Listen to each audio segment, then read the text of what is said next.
1-to-1 ஆன்மீக நேயர்களுக்கு தாரண்யாவின் அன்பு வணக்கம். முருகரை பத்தி சுவையான விஷயங்களை இந்த நிகழ்ச்சியில பார்ப்போம். இதை பத்தி மூத்த பத்திரிகையாளரும் ஜோதிட ஆய்வாளருமான திரு ராஜேந்திரன் அவர்களிடம் கேட்டு தெரிஞ்சுக்கலாம் வாங்க. வணக்கம் சார். வணக்கம்மா. தமிழ் கடவுள் முருகரை பற்றி ஏற்கனவே சுவையான விஷயங்கள்லாம் சொன்னீங்க சார். அது எல்லா மக்களும் ரொம்ப ஆர்வமாக பார்த்தாங்க. அதே மாதிரி இந்த நிகழ்ச்சியிலே இன்னும் சுவையான விஷயங்கள்லாம் சொல்லுங்கள் சார். முருகனை பற்றி பேசும்போது நமக்கெல்லாம் மகிழ்ச்சி தானே. தமிழை பற்றி பேசும்போதும் முருகனை பற்றி பேசும்போதும் நம்மள அறியாமல் ஒரு மகிழ்ச்சி வருதில்ல. ஸ்கூல் காலேஜ்லேயே பார்த்தீங்கன்னா முதல் பீரியடை மேக்ஸிமம் தமிழாக போடுவாங்க. இல்லாட்டி ஃபஸ்ட்டு பீரியடில் இல்லை பசங்களும் தூங்க ஆரம்பிச்சிடும். அதே போல் எல்லா ஆசிரியர்களை விட தமிழ் ஆசிரியர்களோட தமிழ் பாடம் நடத்துகிறவங்களோட தான் மாணவ மாணவிகள்லாம் பார்த்திங்கன்னா கொஞ்சம் நெருக்கமாக இருப்பாங்க. ஏன்னா நம்ம வீட்டில் பேசுகிறது அவர்கிட்ட பேசலாம் இல்லையா. அது மாதிரி தான் தமிழையும் முருகனையும் பிரிக்க முடியாது இல்லையா. தமிழில் எவ்வளோ சொல்லாடல்கள் அருமையாக விளையாடிருக்கு பாருங்கள். கடந்த நிகழ்ச்சியில் நான் பேசும்போது நிறைய பேர் எனக்கு ஃபோன் பண்ணாங்க. அதாவது ரொம்ப அற்புதமாக இருக்குது அப்படின்னு சொன்னாங்க. நான் எதுவும் புதுமையாலாம் பேசல. தமிழில் என்னென்ன இருக்குது, வாரியார் சுவாமிகள் பேசினது, சுகிசிவம் ஐயா பேசினது, இவங்களெல்லாம் எடுத்து தொகுத்து தான் நான் பேசியிருக்கேன். தமிழ் தென்றல் திருவிக்கா பேசினது, கோவை இளஞ்சேரனுங்கிற பெரிய ஒரு கவிஞர் அவர் எழுதின நூல்கள், இதெல்லாம் எடுத்து நமக்குன்னு ஒன்று இருக்குல்ல, நம்ம தாத்தாவோட பெருமை பற்றி பேசுகிறது நமக்கு சந்தோஷம் தானையா. அப்படி தான் நான் பேசியிருக்கேன். இந்த இடத்துல ஒரு விஷயத்தை சொல்லுவோம். சிலேடை பாடல்கள் அப்படின்னு சொல்லுவாங்க, கேள்விப்பட்டிருக்கேன். ஒரே பொருளுக்கு 2 அர்த்தம் வரும். இதுக்கு பேர் சிலேடை அப்படின்னு சொல்லுவாங்க. இதில் நிறைய புலவர்கள் சிறந்து விளங்கியிருக்காங்க. அதில் ஒரு புலவர் காலமேக புலவர். இந்த காலமேக புலவர் 15ஆம் நூற்றாண்டு கிட்டத்தட்ட இங்கே தமிழகத்தில் விஜயநகர பேரரசோட தொடர்ச்சியான நாயக்கராட்சி நடக்கிற காலத்தில் வாழ்ந்த ஒரு புலவர். இவர் பார்த்திங்கன்னா ஒரே பொருள் ஒரே வரியில் 2 அர்த்தம் வைப்பார். ஒரே சொல்லில் 2 பொருள் இருக்கும். இப்படி முருகனை பற்றி ஒரு அழகாக ஒரு பாட்டு பாடியிருக்காரு. 4 வரி தான். அதாவது ஒரு மளிகை கடைக்கார் அவர் பேசுனா எப்படி இருக்குங்கிற மாதிரி இருக்கும். மேலோட்டமாக பார்த்தா ஒரு பலசரக்கு கடை வியாபாரி ஏதோ சொல்கிற மாதிரி இருக்கும். ஆனால் உள்ளுக்குள்ளே பார்த்தா முருகன் அதில் அவர்கிட்ட முருகன் என்ன கோரிக்கை வைக்கிறாரு, முருகன்கிட்ட இவர் என்ன வேண்டுறாரு அப்படிங்கிறது தெரியும். இந்த பாட்டை நான் சொல்லிடலாம். இது தமிழுக்காக சொல்கிறது. வெங்காயம் சுக்கானால் வெந்தயத்தால் ஆவதென்ன, இங்கார் சுமந்திருப்பார் இச்சரக்கை, மங்காத சீரகத்தை தந்தீரேல் தேடேன் பெருங்காயம் ஏரகத்து செட்டியாரே அப்படிங்கிறாரு. மளிகை கடைலாம் அந்த காலத்தில் செட்டியார் தானே வச்சுருப்பாங்க. இந்த பாட்டில் உள்ளதெல்லாம் எப்படி இருக்குது, மளிகை பொருள் மாதிரி தானே இருக்குது. முதல்ல வெங்காயங்கிறாரு, அப்புறம் சுக்குங்கிறாரு, அப்புறம் வெந்தயங்கிறாரு, அப்புறம் பெருங்காயங்கிறாரு. ஏதோ மளிகை கடைக்காரனை கிண்டல் பண்ணி பாடுறாரு, இல்லை மளிகை கடைக்கு வியாபார பாட்டான்னு தோணும். இதுக்குள்ளே எவ்வளவு அர்த்தம் பொதிந்து இருக்குன்னு பார்க்கணும். எப்படின்னா, வெங்காயம் சுக்கானால், வெங்காயங்கிறது வெம்மையான இந்த காயம். காயம்னா உடம்பு இல்லையா. காயமே இது பொய்யடா காற்றடித்த பையடான்னு பாடுறாங்கல்ல. காயம்ங்கிறதுக்கு உடல் அப்படிங்கிற ஒரு பொருள் உண்டு. வெங்காயம், வெம்மை ப்ளஸ் காயம் வெங்காயம் அப்படின்னா வெப்பம் நிறைந்த இந்த உடல் சுக்கானால் காய்ந்து போய்விட்டால் என்ன பயம். அதனால தான் வெங்காயம் சுக்கு முறை காஞ்சி போச்சுன்னா ஒரு வியாபாரிக்கு ஒரு பிரச்சனை இல்லையா, அதனால் எந்த லாபம் இல்லையா. அது மாதிரி நம்ம அந்த வெப்பம் சூழ்ந்த இந்த உடல், காயங்கிற உடல் காய்ந்து போயிடுச்சுன்னா அது வெந்தயமாக மாறி போய் இந்த யாருக்குமே எந்த பலனும் இல்லாமல் போயிடும்.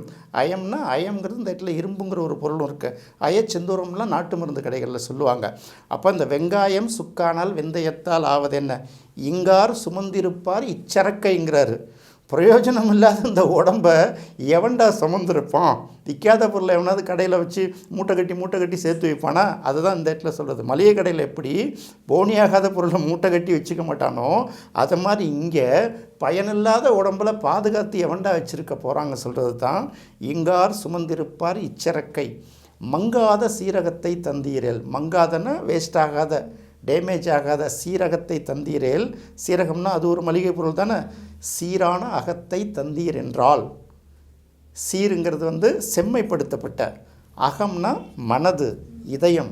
அப்போ எதனாலையும் எந்த புறச்சூழல்களாலும் அகச்சூழல்களாலும் பாதிக்கப்படாத ஒரு மனத்தை நீங்கள் கொடுத்தீங்கன்னா கடவுள் நோக்கி கேட்குறாரு. மங்காத சீரகத்தை, டேமேஜ் ஆகாத கெட்டு போகாத சீரகத்தை கொடுத்தேன்னா வேண்டேன் தேடேன் பெருங்காயம். பெரிய காயம் தானே இந்த உடம்பு. இந்த உடம்பு வலிமையான உடம்பு வேணும்னு சொல்லிட்டு நான் பெருங்காயத்தை தேட மாட்டேன். கடைசியாக வைக்கிறாரு பாரு ஒரு புள்ளி, ஏரகத்து செட்டியாரேங்கிறாரு. முருகனுக்கும் செட்டியாருக்கு என்ன சம்பந்தம்? நம்ம சமூகத்தை குறிக்கிறது இல்லை. செட்டின்னா முருகன். முருகனுக்கு செட்டிங்கிற ஒரு சிறப்பு பெயர் உண்டு. இது வந்து காலமேக புலவர் மட்டுமே பாடல, அருணகிரிநாதரும் தன்னுடைய பாடல்களில் குறிப்பிட்டிருக்காரு. செட்டிங்கிறது செல்ல பெயர். இன்னும் தமிழ்நாட்டில் பல பகுதிகளில் செட்டி, செட்டியப்பனுங்கிற பேர்லாம் இருக்கும். செட்டிங்கிறது முருகன், வேறு ஒன்றுமே கிடையாது. அதனால தான் சொல்கிறாரு, வெங்காயம் சுக்கானால் வெந்தயத்தால் ஆவதென்ன, இங்கார் சுமந்திருப்பார் இச்சிறக்கை, மங்காத சீரகத்தை தந்தீரேல் தேடேன் பெருங்காயம் ஏரகத்து செட்டியாரேன்னு முருகனை பார்த்து அந்த கோரிக்கையை வைக்கிறார். இந்த மாதிரி பாழா போன உடம்பை சுமந்துட்டுருக்கிற இதெல்லாம் எனக்கு வேணாம், உன் திருவடிகளை பற்றி கொள்ளக்கூடிய சீரான இதயத்தையும் அகத்தையும் எனக்கு கொடுத்துட்டேன்னா இந்த உடம்பே தேவலடா முருகா அப்படின்னு கேட்கும்போது, இந்த ஏரகம் அப்படிங்கிறது என்ன அப்படின்னு பார்க்கும்போது, திரு ஏரகம் அப்படின்னா சுவாமிமலை. இப்போ நம்ம முருகனோட 6 படை வீடுகள் சொல்கிறோம்ல, அதில் ஒன்று வந்து சுவாமிமலை, கும்பகோணம் பக்கத்தில் இருக்குது. மலை கிடையாது, அதாவது இந்த டெல்டா மாவட்டம்னு சொல்கிற தஞ்சை மாவட்டத்துக்குள்ளே ஹில்ஸே கிடையாது. எல்லாமே சமவெளி பகுதிகள், வயல் சூழ்ந்த பகுதிகள் தான், எல்லாமே மருத நிலம் தான். ஆனாலும் அந்த இடத்துக்கு பேர் வந்து சுவாமி மலை அப்படின்னு சொல்லுவோம். புராணத்தில் அதை பற்றி சொல்லும்போது தந்தைக்கு உபதேசம் செய்த மலை அப்படின்னு தானே சொல்கிறாங்க. அப்போ சைவத்தில் வந்து சிவனை தந்தையாகவும் முருகனை வந்து மகனாகவும் சொல்லும்போது, தந்தைக்கு வந்து அந்த மந்திரத்தை உபதேசித்த மலை அப்படின்னு வரும்போது சுவாமி மலைன்னு எடுத்துப்பாங்க. அப்போ இங்கே என்ன, ஏரகத்து செட்டியாரேன்னா திரு ஏரகம்னு சொல்லக்கூடிய சுவாமி மலையில் வீற்றிருக்கக்கூடிய முருகா இதை எனக்கு கொடுன்னு கேட்குறாரு. மேலோட்டமாக பார்த்தா ஏதோ மளிகை கடை வியாபாரி ஒரு வணிகர் பேசுகிற மாதிரியே இருக்கு இல்லையா. அப்போ செட்டிங்கிறது முருகன், முருகன்னா அழகு. அப்போ செட்டிங்கிறது வந்து செல்லமாக குழந்தைகளை கூப்பிடக்கூடிய ஒரு பெயர். முருகன் குழந்தைகளை செட்டின்னு கொஞ்சணும். இதை ஜாதி பெயராக பார்க்க வேணாம், அவங்களும் அதை தவறாக எடுத்துக்க மாட்டாங்கன்னு நினைக்கிறேன். செட்டிங்கிறது முருகனுடைய பெயருங்கிறத நம்ம சொல்கிறதுக்காக தான் இந்த விஷயத்தை நம்ம சொல்ல வரோம். இப்போ இன்னொரு பாட்டுக்கு வரும். முருகனுக்கு குழந்தை வேலன், பாலமுருகன் அப்படின்னு சொல்கிறோம்ல. அப்போ குழந்தையாக இருக்கிறது தானே பாலன். அப்போ பாலமுருகன் சொல்கிற மாதிரியே தகப்பன் சாமின்னு ஒரு பேர் இருக்குது. அப்பா தானே பிள்ளைக்கு உபதேசம் பண்ணுவாங்க. ஒரு புள்ள வந்து அப்பனுக்கு உபதேசம் பண்ணிச்சுன்னா தந்தையோட இடத்துக்கு முருகன் போயிடுறாருல. அதனால் முருகனுக்கு தகப்பன் சாமிங்கிற ஒரு பேர் உண்டு. அதனால தான் சுவாமிமலை முருகனுக்கு சுவாமி நாதன். சுவாமின்னாலே கடவுள், அவருக்கே ஒரு கடவுள்னா நம்ம சிவனை தான் பெரிய கடவுளாக பார்த்துருக்கோம். அந்த சிவனுக்கே உபதேசம் செய்யும்போது இந்த இடத்துல முருகன் வந்து தகப்பன் சாமி.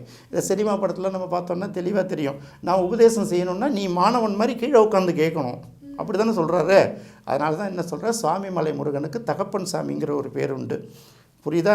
அப்போ முருகனை பற்றி என்ன சொன்னாலும் சிறப்பு தான். சொல்ல சொல்ல இனிக்குதடா முருகான்னு தானே பாடுறாரு. இன்னும் பல இடங்களில் சொல்லும்போது கற்பனைக்கு எட்டாத தத்துவமே முருகா அப்படின்னு சொல்கிறாங்க. மனிதனோட கற்பனைக்கு எட்டாத ஒரு அற்புதமான தத்துவம் முருகனுங்கிறதே தத்துவம் தான். முருகனுங்கிறதே கடவுள் தான். முருகன் தான் தமிழ்.